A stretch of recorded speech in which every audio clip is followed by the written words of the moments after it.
Hi guys, welcome. And who dat? I'm Joe. Thanks for tuning in to Rosenfield 10, where I cover our beloved Bless You Boys in black and gold, the New Orleans Saints. Are you a Who Dat fan? If you're a Who Dat fan, subscribe to this channel. I love the Saints as much as you do. Anytime you see one of my videos, I'm talking about our beautiful, beloved boys in black and gold. You love hearing about the Saints, and then you leave a comment and tell me what you think. I respond to my comments. And today we're just going to take another look at the roster. We're going to take a look at some of the best players that are on this team currently. There may be a few more additions to come in free agency. Not likely anybody that's going to make a huge difference, though Cam Jordan could come back and get double digit sacks again. But let's take a look at the main players on the roster now and try to determine whether we're good enough to win the NFC South. Yeah, it's going to be tough this year. The NFC South is always tough. I know what the narrative is. The NFC South is the worst division in football. And if you're in this division, you only need to win 9 games because all of the teams are so bad, they're going to lose most of their games outside of the division. But when it comes to within the division, it's tough. Whether you're in a division with 4 great teams or if you're the worst team in a division that's got a bunch of really good teams. When we were in the NFC West, yeah, that's how it was. It was awful. So I don't particularly mind being in a division that the nation considers the worst division in the world. Last year, everybody in our division ended up posting upsets in some form or fashion. Of course, the biggest upsets the Saints had were just within the division. So it would seem like it would be a real tough task for the Saints to win this division this year. But we know how close they are. That's what makes me think the division is so tough because everybody is so close. Whether we're good or bad or whatever, man, Carolina whipped some teams last year. Atlanta beat some teams they weren't supposed to. Tampa Bay's constantly considered the best team in the division.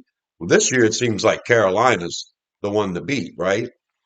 It seems like Atlanta's the one people are shunning the most at this point.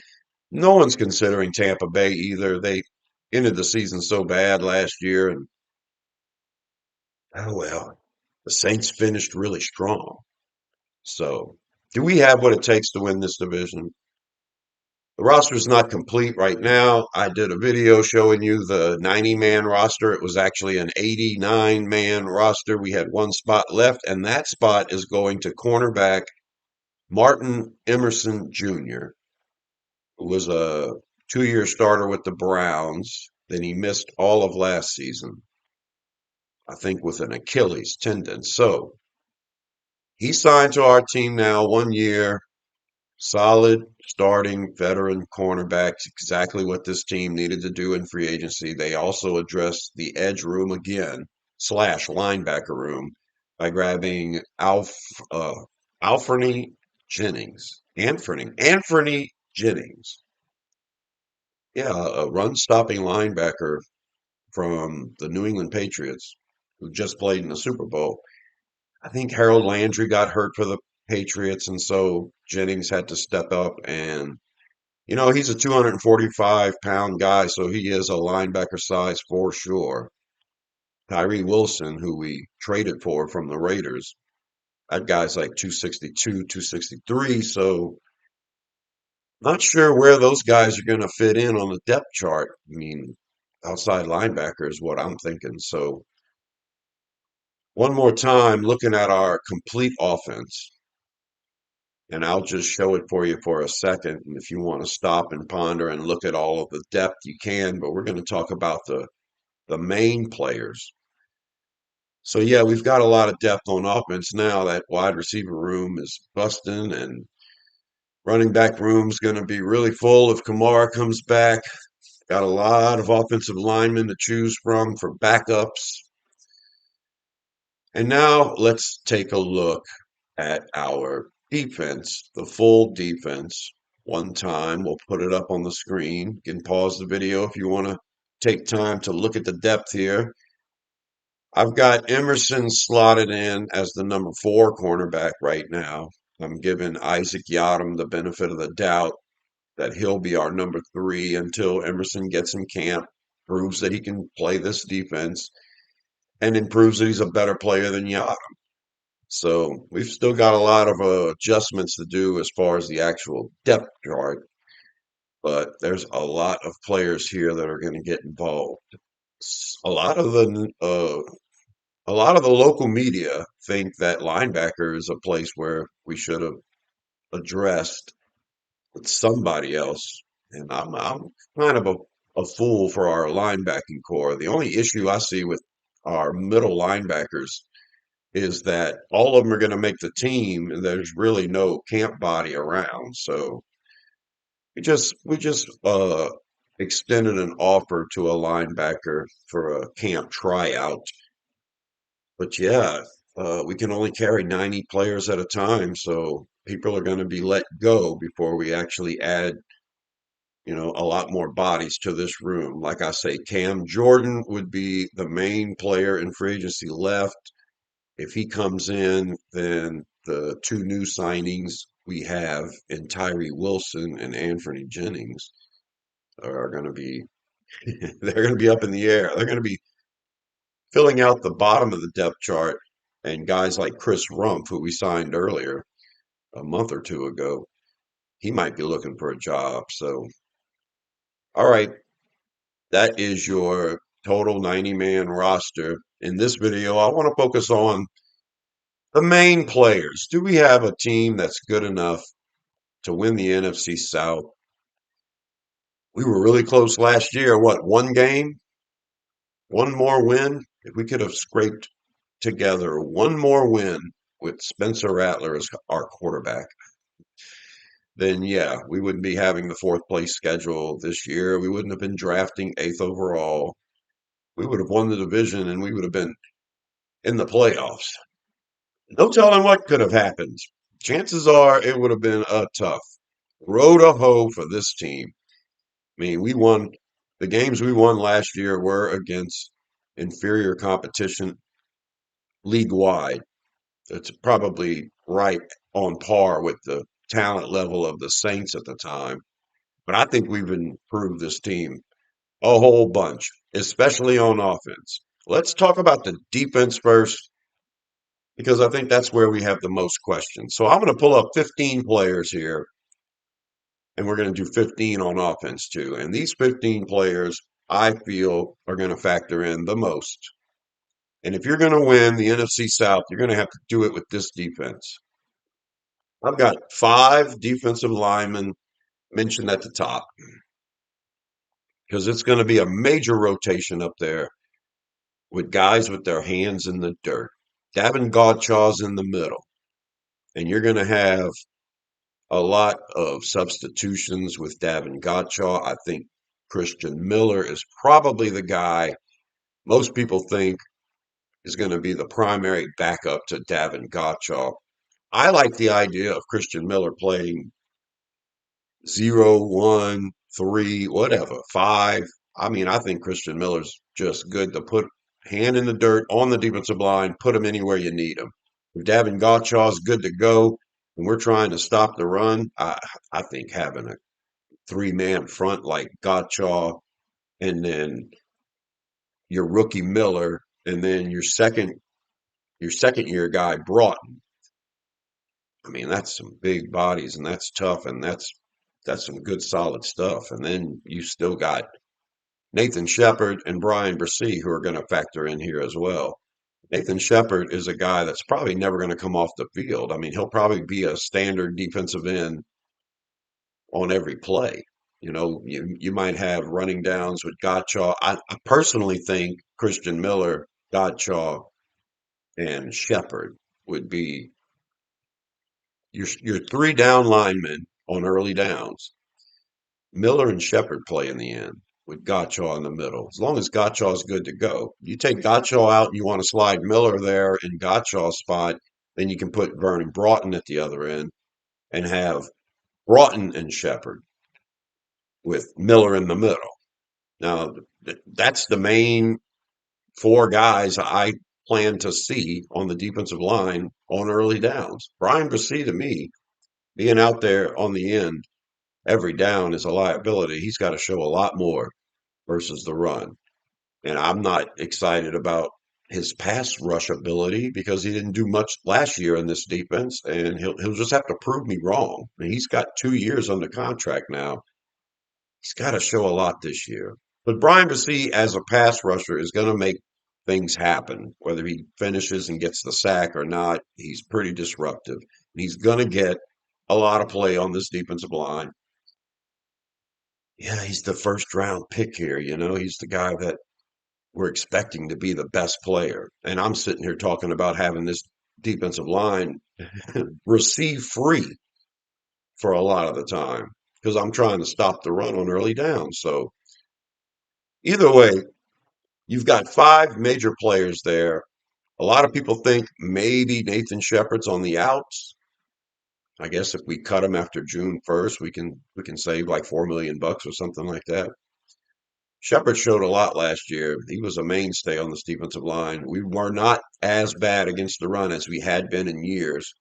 And Shepard, I think, played his best ball with the Saints under Brandon Staley's defense last year. So I'm not so quick to kick Shepard out the door. I think if you're going to be successful this year, you're going to need a good rotation. I don't even have mentioned here Christian Boyd or John Ridgeway. Those are other guys that can factor in. And then if a guy like Tyree Wilson can put his hand in the dirt, and if we go like a four-man front, Wilson could be in the mix on that defensive line as well. All right, let's look at the next level, the linebackers, and I'm including edges here. Now I'm just showing you 15 players, and I'm probably going to create something that looks more like a formation for a graphic like this later, but I just threw this together. I would rather show you five options on the defensive line and then just give you your two starting edge rushers. Chase Young, Carl Granderson. Edge rushers slash outside linebackers. That's your starters. And who your main third guy is going to be is up to Cam Jordan. If he wants to come back and sign a contract, I think Cam's going to be our number three guy. And Tyree Wilson is going to get his shot. And if he stands up and rushes the passer, yeah, man, Cam Jordan and Tyree Wilson, you're good to go. But then you still have Anthony Jennings that we just brought onto this team as well. He's really good against the run. He would make a good option on early downs, even though he's light, 245. He's one of the lightest guys in the room. And Chris Rump is around 245 too. So you've got Chris Rump that can factor in here, Anthony Jennings, and certainly Tyree Wilson. What's up in the air is if Cam Jordan wants to come back. As far as the production from the edges go, Chase Young stays healthy. You just keep rotating people on the other side. I think you're good to go. I think Carl Granderson is probably going to give you a lot more this year. I think Grando's going to be good. Grando's good against the run. Grando can rush the passer. And yeah, if somebody gets hurt, Anthony Jennings can pop in there on early downs, get Tyree Wilson to rush the passer on passing downs. And you've got Chris Rump that can factor in that as well. So you don't need to go and get Cam Jordan, but the edge room could look a little different. And I have to mention all those other players because they're all going to rotate in a lot. But your main player at edge is Chase Young. And I think if he plays up to his ability, we could be talking about a defense defining player, you know, an actual star on this defense, superstar. Because we've lost a bunch of them. Cam Jordan's gone, Demario Davis is gone, Alontae Taylor's gone. They were probably the three biggest stars on the defense, right?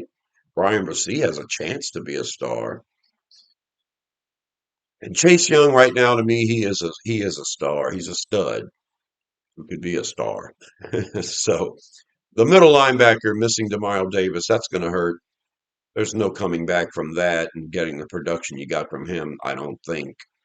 But having Caden Ellis there is great. Having Pete Werner there is great for me too. Solid starting linebacker. I don't worry if Pete Werner is my starter going into a game. I'm not worried. I mean, that's just the way I am. And I've got Danny Stutzman mentioned here too. I think he's going to have a lot more playing time this year. If he continues on special teams, he's going to be great. But I think he's going to be in the middle linebacker spot a lot. On passing downs, you'd probably prefer Isaiah Stallbird in there. But because of Ellis's ability to rush the passer from the edge, and especially if we don't get Cam Jordan back, you could see a lot of Caden Ellis kicking to the outside on certain downs, and then you just pop Danny Stutzman in there next to Werner, you're good to go. Now, if it's a passing down and you're rushing Ellis, maybe you pop in Isaiah Stallbird, and you have to pick who's better versus the pass, Danny Stutzman or Pete Werner. Right now, I think they're both equal. That's the area in their games they need to work on. We see Werner not get enough depth a lot. But Danny Stutzman's the same kind of player. Werner's got a lot more experience. Danny Stutzman has a chance to show a lot of improvement this year. He could leapfrog Pete Werner on the talent aspect of all of it, and just, make Pete Werner expendable if Danny Stutzman wants to take his game to the next level. But I love the depth at linebacker because I think Isaiah Stallbird is a great piece to have. I would like to see Stallbird out there on every third down. So, it's not like, I mean, Stallbird's going to sit on the bench and probably only play, at most 15, 20% of the game at most. And yeah, I think he's good to go. I think he can do more. So the middle linebackers look really good and the edge rushers look pretty good, even without Cam Jordan. Because when you factor Ellis in there and you hope you get a lot from Tyree Wilson, you know, that's some good depth. But yeah, there's your starters in the middle. And I think Caden Ellis is going to be a difference maker. And I think Chase Young could certainly be the best player on this defense. Let's look at the secondary. There's our stars. Who's the star? I've got Julian Blackman listed there as Nickelback. And if that's the route we're going, I hope his shoulder holds up. And I think he's pretty quick, and I think he's, a ball hawk. So there's a chance to get some big plays out of Blackman if he plays the star. I'm just against it because of the health issue. I just want some depth there. And looking at this cornerback and safety room, it's going to be really tough to keep all the new additions and then, to still keep a guy like Terrell Burgess, who's great at special teams and who's a good backup nickel, who could factor in as a nickel if there's an injury. He might not make the team because we have so much depth. But the main players we have here, Kool-Aid McKinstry, Quincy Riley on the edges. Isaac Yadam was your number 3 on the outside. Now you've got Emerson Jr., who can play on the outside. Now, Emerson is a pretty good cornerback. He might beat out Quincy Riley, or maybe they do some kind of rotation and put Emerson in the game a bunch and see what he's got. I mean, I don't know. I don't could he be better than Kool-Aid? I'm not saying Kool-Aid and Quincy Riley are the greatest cornerbacks in the world, but I mean, is Emerson good enough to beat one of those guys out? I just wanted some good depth. I think Emerson and Yadam are probably closer in talent. I've just got a lot of faith in Quincy Riley. And I've got a lot of faith in Kool-Aid. Kool-Aid was playing some shutdown stuff last year at the very end of the year. Teams weren't scoring a lot of points against us at the end of the year. I think our cornerback situation is a lot better with Emerson in the mix now. Plus, we drafted TJ Hall, who is probably going to factor maybe as a nickel. And we've got a couple of undrafted guys that play cornerback that can factor in too. I still like Rajon Wright, and his brother Dennis Allen had Rajon, and now Dennis Allen's in Chicago, and Rajon Wright's brother is in Chicago. He had 5 interceptions last year under Dennis Allen, so maybe Wright is a Allen type and doesn't fit into a Staley role. But hey, they kept him. They kept him on the active roster. And I thought Wright looked good in preseason. I thought Price and Beanham looked good in preseason too. It was more depth at cornerback. We still got to see what we got with Beanie Bishop. But yeah, it's pretty nice. You get. I thought that's what we needed to do. Go and get an outside cornerback veteran in Emerson, and then it makes me feel better about the depth. But I've never really felt bad about the starters on the outside. Yeah, you go and get Delane from LSU, and then you're improving the room. But I don't think the room is a weak link. Now we'll see. They looked pretty good at times last year, and they got burnt a few times last year. But they're both young, and we'll see if they get better. I have no idea what I'm getting with Blackman at nickel. But you've also got Sanker, Jonas Sanker, and you've got Reed, Justin Reed as your other safeties there, and some really good depth with Jordan Howden. I like Jordan Howden. He seems to be a player that gets better every year, and if he gets the chance to play, he makes plays, which he's getting better at. Last year, he made a bunch of plays, and he didn't get a lot of time at all. So the safety room looks good. Justin Reed, Julian Blackman, Jonas Sanker, Jordan Howden. I like our safeties. Terrell Burgess can get out there and do it. And then we've got Lorenzo Styles Jr., who's going to try to get in the mix here as a fifth round draft pick. And probably will. I mean, he'll probably Styles will make the team because of special teams for sure. And he'll get his chance in training camp to try to win a spot. But I look at this defense and I think it's pretty good. I think we can compete in the NFC South. Now we're missing Demario Davis, and I think that's the biggest hole. Alontae Taylor is a hole to fill, but Taylor was a really good player, and I think Julian Blackman is a really good player. So there's a chance you might get some production where Taylor was at. That's equal to Taylor if there's a chance. But yeah, you're not getting Demario Davis production at linebacker, but I like our linebackers a lot. And then Cam Jordan, yeah, that man's 1 year older. He got double digit sacks last year. It was a shock to everybody, you know, because the year before, I just didn't see the point in even having him out there, except to give the other guys a break because he wasn't producing. But is it possible Cam could give you another double digit sack year? Or maybe, the combination of Carl Granderson and then Tyree Wilson. Maybe Grando gives you six. He's good for six, for sure. And Tyree Wilson can give you 4 or 5. He's good for 4 in his career. And you can get the production on that other side. So that's my hope. The defense is the biggest question. I think we're good enough to win the South. What about the offense? That's where we made the most improvements. And let's pull up the 15 players on offense. Merciful. We have addressed the offense big time and think it's going to make a difference. I think the Saints are going to be NFC South champs this year because of this unit. We averaged 19 points a game last year. We need to get that up to about 24, 25 points a game. Under Drew Brees, we always averaged 27 points a game, 28 points a game. We were always among the league leaders. The league leaders last year were hovering between 28 and 30 points a game, and we were at 18. A lot of the teams that we lost to were hanging around that 28-point average, probably because they played us and scored so many points, got that average up.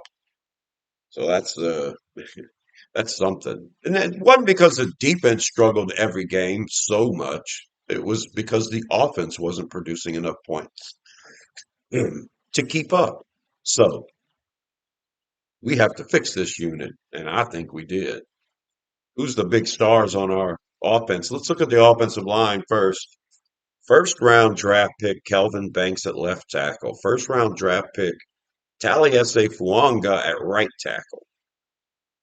Second round pick center Eric McCoy, one of the best centers in the league when he's healthy. So that's 3 stars right there, in my opinion. Then you go and get David Edwards at left guard, probably the best guard in free agency, highly coveted player for the Saints. Got him cheaper than I thought we would. I thought he'd be 20 million a year. We're getting him for like 18 a year or something. So yeah, David Edwards is a huge upgrade. He's taken Dylan Radin's place, and Radin's is still on the team in case he has to pop in and start again. And then at right guard, we've got Cesar Ruiz. We drafted Jeremiah Wright. I think Wright's a better run blocker than Ruiz right now, but Wright would have to be he would have to show a lot of improvement as a pass protector in order to take Ruiz's spot. It breaks my heart to put Ruiz at this starting spot, but he's another first round pick, and he's a guy that's going to get another chance. He's been working with Teron Armstead, and I'm hoping he's improving his game. But God, we've had him for years now. I think Ruiz is what he is. So there's a chance there's a Jeremiah right there instead of a Cesar Ruiz when the season starts. But other than that, you're talking, in my opinion, you're talking about all-star offensive line.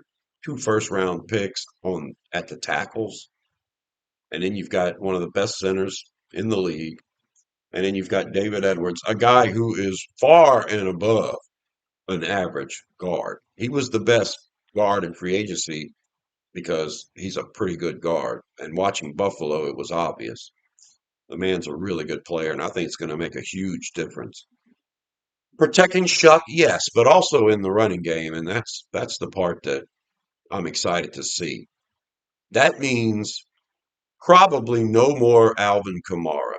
We've got beautiful Tyler Shuck starting at quarterback here, and behind him we've got Travis Achan, and the running back next to Travis Achan is Devin Neal, because I know he's going to be on this team, and he's going to be a backup, and he's going to play. I don't know if Kamara is going to be on this team. You put Kamara in that spot instead of Devin Achan, and all of a sudden you're talking about, yeah, all world running back room. But Kamara didn't perform in Kellen Moore's system very well last year, and I don't know if he would this year. Yeah, the blocking is going to be better up front now that you got Edwards and the young guys getting a little more, time under their belt. But yes, Moore likes to run between the tackles, and I'm comfortable right now with feeling that Alvin Kamara is not going to be on the team anymore, and Kendre Miller is not going to be healthy enough to consider him number two. I'm really comfortable with Devin Neal as our number two, believe it or not. I really am. And whether Miller or Kamara's here, and that limits Neal's chances. I think Neal's on this team. He's part of the rotation. He's available, and we'll see. Neal got hurt last year too, so yeah, that's my feeling. I don't think Kamara's going to be here anymore. I think they're going to offer him a really cheap deal, and I don't think Kamara's love for football is going to have him playing for a really small contract. So he'll happily retire a Saint and go drink pina coladas while watching his NASCAR or whatever. Tight end. Tyler Shuck's got some help in the running game, and he's also got some help blocking with this awesome offensive line. And now he's got some tight ends to throw to. Juwan Johnson, I mean, let's call it what it is. Shuck is making Juwan Johnson the star he never was. Juwan Johnson is always considered by people as a pretty good tight end. Yeah, they got Juwan Johnson, but is he a difference maker? Well, this past year, he factored in a lot more than he ever did. And with Chuck, his former teammate, as his quarterback, and with them having a really good relationship, I mean, the sky's the limit. Johnson has issues with drops, and Johnson has issues with fumbles. And if he can go a full game without dropping a pass, he usually catches 4 or 5 balls, and he usually gets you over 50 yards. And yeah, Johnson can produce as a starting tight end for us. With Shuck as his quarterback, there's a chance Johnson could be in the Pro Bowl. There's a lot of really good tight ends in this league. They usually have their names inked in there. So, but what I'm saying is Johnson could be a really good player. He could be considered an actual superstar on this offense if he doesn't drop the ball and he doesn't fumble it. But now he's got some help in Oscar Delp. That's right. And also in Noah Fant. Noah Fant comes in as a slightly better run blocker than Jawan, and Fant is a really good receiver. He catches the ball. He's got speed. He can be a deadly threat as a receiver. Fant and Jawan Johnson as a two tight end set is kind of threatening in the passing game, and I think that's kind of what we're looking at. Can those two guys run block and get things going in a two tight end formation where we can be multiple and versatile out of that and then use them effectively as pass catchers? Because selling the run with those guys blocking is hard to do if you don't do it. And then if you do it, you might be struggling because Johnson and Fan ain't all that when it comes to run blocking. You bring in Oscar Delp, now you got you a run blocker. And Delp is probably going to probably see a lot more time than we think. As a third tight end, I think this is the reason he didn't catch a lot of balls at Georgia, is because when Delp was in there, they needed help run blocking. They needed help blocking in general. And if you were going to have two tight ends, Delp was going to be the guy staying in the block. I also saw a lot of plays with Oscar Delp in the passing game where that man's athleticism and speed and his size, he was able to get open. He was running good routes and he was wide open. And if the ball came his way, he caught it. But the quarterback had a hard time getting him the ball. And there was some issues with the ball placement. I saw one route where Delp took off. He blew past the underneath guy. The safety was racing from across the field to try to get to him. You throw the ball in front of Delp, it's a touchdown, and he's smoking everyone. Instead, Delp had to slow down, turn around, catch the ball. The underneath guy was right there to make the tackle. And if Tyler Shuck would have thrown that ball, yeah, that would have been a touchdown. So probably instances like that throughout Georgia's tape on the few times that Delp actually ran a route because, like I said, they used him all over the place, and I think that's what Kellen Moore wants to do here. You make Delp your second tight end. That way, you do have a really good blocker. And then the tendency is he's not going to run a route, and then he does run a route, and you can hit on some of those. But I think within 2 years, Delp's going to be a starting tight end for this team, and it might happen. It might happen this year. There's injuries to be concerned about. And there's also what does Kellen Moore want to do with the tight end? He doesn't really have a really big guy that's going to be a run blocker and an inline guy all the time. Delp's as close as you got to that, who's actually going to be effective as a pass catcher. So the question is, do we run three tight ends, two tight ends? How much of that do we do? How much of that does Kellen Moore want to do? But we are three deep at tight end now, in my opinion. Delp is an exceptional player. Well, another reason you might not be running a lot of two and three tight end sets is because we have wide receivers galore on this team now. I think we're six deep. If you keep Barry Brown as a kick returner and he's your number six guy, there's a chance Barry Brown can show you something as a receiver, as a run after catch guy. And even though he's small, he's the only small guy in the room now. Chris Olave, 6 foot, he's the smallest starter. And on the other side of the field, you're going to have a 6'5" Devon Vele or a 6'2" Jordan Tyson. And Jordan Tyson is the guy that everyone's excited about. He can make this offense go. I think Chris Olave is no longer the number one wide receiver that everyone has to focus on when we're playing them. They're going to have to focus on Tyson too. And it's kind of hard when you were focusing on Olave only and he was still catching 7, 8 balls a game with Tyler Shuck. How the hell you expect to cover him now? There's a chance Olave has 120 catches this year. There's also a chance Jordan Tyson wins Rookie of the Year because he has so many catches. Because these two guys, you can't double team both of them, and they're both dynamic and getting open. Devon Bailey is a mismatch, mismatch, and he's going to get a lot of playing time. And I see a three wide receiver set with those three in there a lot. And then there's Bryce Lance, our fourth round pick, who has all the ability in the world to take the top off, and he's got great size at 6'3".